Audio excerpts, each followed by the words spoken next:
నమస్కారం సార్. నమస్కారం అమ్మా గోవర్ధన, మన వీక్షకులకు కూడా నమస్కారం. మనం మొన్నటి వరకు చెప్పుకున్నాం ఎలక్షన్ల ముందు కూడా ఈసారి వైసీపీకి కడపలో కష్టమే అని చెప్పి. ఒక పక్క షర్మిల గారైతే, మరో పక్క ఆయన అవినాష్ రెడ్డి హత్య గురించి, ఆయన చేసిన హత్య గురించి ఇదంతా వ్యతిరేకత ఎక్కువగా ఉంది అని చెప్పుకున్నాం. దానికి ఊతమిస్తూ ఈరోజు జరిగినటువంటి ఒక ఘటన, భారతీయ సిమెంట్ ఫ్యాక్టరీ లారీలను అక్కడి ప్రజలు రోడ్డు మీదకి వచ్చి మరీ అడ్డుకోవడం జరిగిందంట. అక్కడ కాలుష్యం వల్ల కావచ్చు, కబ్జాల వల్ల కావచ్చు, వాళ్ళు విసిగిపోయారు అని చెప్పి ఈరోజు రోడ్డు మీదకి వచ్చి లారీలను అడ్డుకొని గొడవ చేసిన పరిస్థితి. సో ఎలా చూడొచ్చు అంటారు? సాక్షాత్తు అంటే ఇప్పటికీ ఎన్నో అవర్రాజ ఫ్యాక్టరీ ఇలాంటివన్నీ కూడా వచ్చినప్పుడు కాలుష్యం అని చెప్పి పంపించేసింది. మరి సొంత ఫ్యాక్టరీ నుంచే మరి ఇలా ప్రజలను ఇబ్బంది పెట్టడం ఎలా చూడొచ్చు అంటారు అక్కడ తిరుగుబాటు? ఇప్పుడు నియంత్రణ అనేది ఎల్లకాలం జరగదమ్మా. నియంతృత్వం అనేది కొంతకాలమే జరుగుతుంది. ప్రజల ఓర్పుకి కూడా, సహనానికి కూడా ఒక హద్దు ఉంటుంది. ఆ హద్దును మీరి కనుక మనం వేధిస్తే, పిల్లిని కనుక బోన్లో పెట్టి కొడితే పులి అవుతుంది అంటారు చూసారా? ఇప్పుడు అదే పరిస్థితి. తర్వాత వివేకానంద రెడ్డి గారి హత్య తర్వాత వైఎస్ రాజశేఖర రెడ్డి గారి ఫ్యామిలీకి గతంలో ఉన్న ప్రతిష్ట, ప్రజల్లో ఆ ఇమేజీ బిగింపు ఏం లేవు. వీళ్ళు కూడా నీచమైన రాజకీయాలు చేస్తారు, ఇలాంటి హత్యలు కూడా చేసుకుంటారనేది బాగా పలసబడిపోయింది కుటుంబ విలువ అనేది.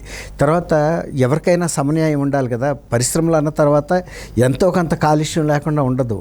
ఎర్రగుంట్ల దగ్గర అనేక పరిశ్రమలు గతంలో ప్రభుత్వాలు కూడా ముయించినాయి. ఎర్రగుంట్ల దగ్గర విపరీతంగా ఉంటాయి సిమెంట్ ఫ్యాక్టరీలు. భారతీయ సిమెంట్ ఫ్యాక్టరీ కూడా అక్కడే ఉంది. భారతీయ సిమెంట్ ఫ్యాక్టరీ కూడా ఇన్నాళ్ళ నుంచి ఇప్పుడు కొత్తగా కాలుష్యం వచ్చిందని కాదు, కొత్తగానే వాళ్ళకి ఆ ఇబ్బందులు వచ్చినాయని కాదు, అంత ముందు నుంచి పడుతున్నారు. కాకపోతే ఆయన ముఖ్యమంత్రి కాబట్టి ఏం చేసినా మళ్ళీ మన చంపేస్తారు ఒక భయంతో వాళ్ళు ఇన్నాళ్ళు ఓర్చుకుంటూ వచ్చారు. ఇప్పుడు ఇక ముఖ్యమంత్రిగా ఆయన గెలవడం అనేది వాళ్ళకే అర్థమైపోయింది. కడపలో కూడా షర్మిల గెలుస్తుంది. ఇప్పుడు ఆయన ప్రతిష్ట మసకబారిపోయింది. దాంతో వాళ్ళు కూడా తిరగబడ్డారు. ఇప్పుడు భారతీయ సిమెంట్ లారీల్ని ఆపారు అంటేనే ఇక జగన్మోహన్ రెడ్డి యొక్క నియంతృత్వాన్ని ప్రశ్నించినట్టే. అది ఆయన ఆయన భార్య పేరు మీద పెట్టిన సిమెంట్ ఫ్యాక్టరీ ఒక 15-16 ఏళ్ల క్రితం పెట్టారు. పెట్టిన తర్వాత ఇవన్నీ కూడా ఈ క్విడ్ ప్రోకోలో ఉన్న కేసెస్, ఇవన్నీ ఫ్యాక్టరీకి సంబంధించిన షేర్లు కూడా అధిక రేట్లుగా అమ్మారు. ఏదైనా లాభాల్లో ఉన్న ఫ్యాక్టరీ షేర్స్ 10 రూపాయలు విలువ గల అంతకన్నా ఎక్కువ ఉంటాయి, 20 ఉంటాయి, 30 ఉంటాయి. కానీ కొన్ని వేల రూపాయల ప్రీమియం పెట్టి అమ్మారు ఆ రోజున. ఆ రోజు అది మన కోనేరు ప్రసాద్ అని పోర్టుకి ల్యాండ్లు తీసుకున్నారు కదా, వాన్పిక్ ల్యాండ్స్. ఆ వాన్పిక్ ల్యాండ్స్కి ప్రతిఫలంగా ఆయన ఇందులో చాలా భారీ ఎత్తున పెట్టుబడులు పెట్టాడు. సరే సిమెంట్ ఫ్యాక్టరీ పెట్టారు. పెట్టిన తర్వాత కూడా మళ్ళీ వీళ్ళ డబ్బులు అందులోంచి వికాట్ అనే ఒక ఫ్రాన్స్ కంపెనీకి అమ్మేశారు 51% షేర్లు, అంటే 2000 crores మళ్ళీ వెనక్కి వచ్చేసినాయి వాళ్ళకి. అట్లా కూడా లాభం పొందారు ఒక ఫ్రాన్స్ కంపెనీకి అమ్మి.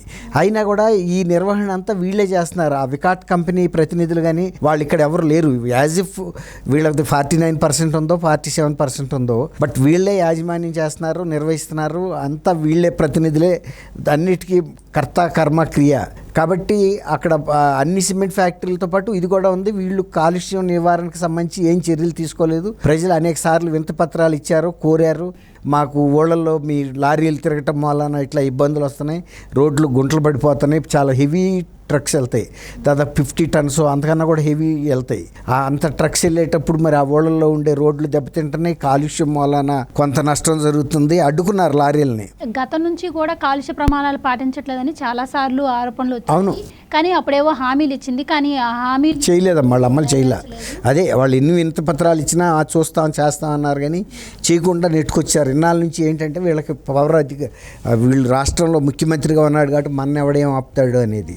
ఇప్పుడు అదే వాళ్ళు అమర్ రాజా బ్యాటరీస్ కాలుష్యం అని చెప్పేసి దాని మీద ఓవర్గా ఇచ్చేస్తే ఇక వాళ్ళు వదిలిపెట్టేసి తెలంగాణ వచ్చేసారు కదా.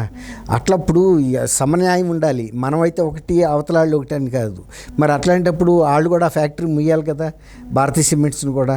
లేకపోతే ఇంకొకసారికి ఇంకెక్కడికన్నా మార్చుకోవాలి, వేరే ప్రదేశానికి, ఇబ్బందులు లేని ప్రదేశానికి. మరి ఇక్కడే ఉండి చుట్టుపక్కల గ్రామాల ప్రజలందరినీ కాలుష్యం ఇది లేదంటే, ఇప్పుడు కడపలో కూడా కొన్ని ఫ్యాక్టరీలు అంతకుముందు కూడా మూసారని చెప్పే కదమ్మా. ఇప్పుడు అవి కూడా ఈ కాలుష్య నివారణ చర్యలు తీసుకోవటంలో విఫలం అవటం లేకపోవటం వలన మూసారు. మరి అట్లాంటప్పుడు దీనికి మాత్రం ఏంటి? ఇప్పుడు జనం కూడా ఏమనుకుంటున్నారంటే ఇప్పుడు వరకు వీళ్ళు ఇతరుల ఫ్యాక్టరీలు మూయించారు, ఇప్పుడు రేపు 4వ తారీఖున కనుక వీళ్ళ ఓటమి కనుక జరిగితే రేపు వచ్చే ప్రభుత్వం అదే ధర్మం అదే న్యాయం మీద సేమ్ యార్డిస్టిక్ ఉండాలి కదా, అందరికీ సమన్యాయం. అదే కనుక పెడితే మరి ఇది కూడా డిస్క్వాలిఫై అవుతుంది అక్కడ ఉండటానికి. మరి అంటే మూస్తారా లేదా అని నేను చెప్పలేను, కానీ మరి కాలుష్యం వలన ప్రజలు కూడా ఇబ్బంది పడుతున్న విషయం గమనించాలి కదా.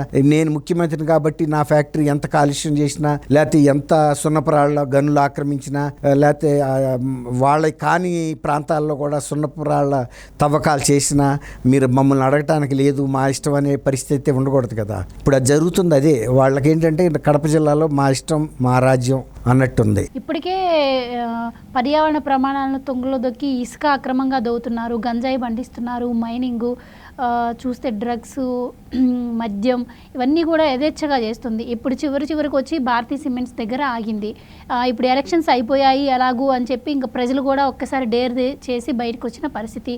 మరి రేపు ప్రభుత్వం మారాకైనా వీటి మీద చర్యలు ఉండే అవకాశం ఉంటుందంటారా? మరి దీనిపై మరి భారతీ సిమెంట్స్ ఏమన్నా ఎలాంటి చర్యలు తీసుకోబోతుందంటారు? భారతీయ సిమెంట్ ఆర్థికంగా బ్రహ్మాండంగా జరుగుతుంది. ప్రభుత్వంలో మొత్తం ప్రతి సిమెంట్ బస్తా కూడా భారతీయ సిమెంటే వాడుతుంది ఆంధ్రప్రదేశ్ ప్రభుత్వం. కాబట్టి ఎంత డబ్బులు వస్తుంది అనేది మనకు అర్థమైపోతుంది. తర్వాత ఇతర సిమెంట్స్ని వాళ్ళని కూడా వీళ్ళు గెట్టినట్లేదు, ఏదో కారణాలతో చికాకులు పెడుతున్నారు. ఇప్పుడు రాజే మనమైతే ఇంకా బయట ఎవడు బతకగలుగుతాడు? ఇప్పుడు భారతీయ సిమెంట్ చర్యలు తీసుకోవచ్చు, కాలుష్యానికి సంబంధించి నియంత్రణ పెద్ద కష్టమేం కాదు వాళ్ళకుండా ఆర్థిక వనరులకి. కానీ ఎందుకు అవసరమే ఉంది అనవసర పెట్టుబడి పెట్టాలని? ఇప్పుడైనా మరి ఇంత ప్రతిఘటన అయితే వచ్చింది కదా, ఇన్నాళ్ళ నుంచి ప్రతిఘటన రాలా. మీరు అన్నట్టు సాహసం ఇప్పుడు ఎన్నాళ్ళని ఓర్చుకుంటారు, ఎట్టాగు గవర్నమెంట్ ఉండదు, ఎన్నాళ్ళని భరిద్దామని వాళ్ళు కూడా బయటకు వచ్చారు. గతంలో అయితే వీళ్ళ సిమెంట్ ఫ్యాక్టరీ లారీలకు అడ్డం వస్తే మనుషులు తొక్కునే వెళ్ళిపోతారు, ఇసుక దందా చేసేవాళ్ళే తొక్కుకుంటూ వెళ్ళిపోయారు. ఇక భారతీయ సిమెంట్ గురించి చెప్పాల్సిందే ఉంది. కానీ ఇప్పుడు ఆ పరిస్థితి లేదు కాబట్టి ధైర్యం చేశారు, ఒకరికొకళ్ళు మాట కలుపుకుని ఒక ఊరు వాళ్ళు ఇంకొక ఊరు వాళ్ళు మనందరం కలిసి ఐకమత్యంగా ప్రతిఘటిస్తే కనుక ఫలితం వస్తుంది అని వాళ్ళు ఆ మాట కలుపుకోవటం వల్లనే అంత ధైర్యంగా బయటకు వచ్చారు. కాబట్టి చేయగలిగితే వాళ్ళంటే చేయొచ్చు, చేయకూడదు అనుకుంటే ఒకవేళ కనుక కొత్త ప్రభుత్వం వచ్చినప్పుడు ఇదే వినతి పత్రాలను బయటకు తీసి ఎట్టాగు ఇష్యూ ఆగదు. అది ఇవాళ బయటకు వచ్చారంటే రేపు ధర్నాలు చేస్తారు, ఎల్లుండి రోజు కంప్లీట్ రోడ్డు బయట కూర్చుంటారు వెహికల్ నిలవకుండా. మరి కొత్త ప్రభుత్వం అయినా అడ్రస్ చేయాలిగా సమస్యని, కాలుష్యాన్ని అడ్రస్ చేయాలి, ప్రజలకి అక్కడ ఆరోగ్యాన్ని కాపాడాలి.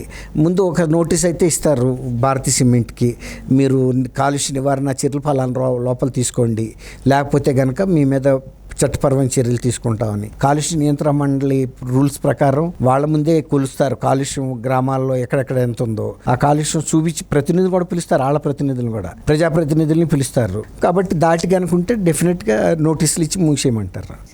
థ్యాంక్స్ అమ్మ గోవర్ధన, మన వీక్షకులు కూడా నమస్కారం.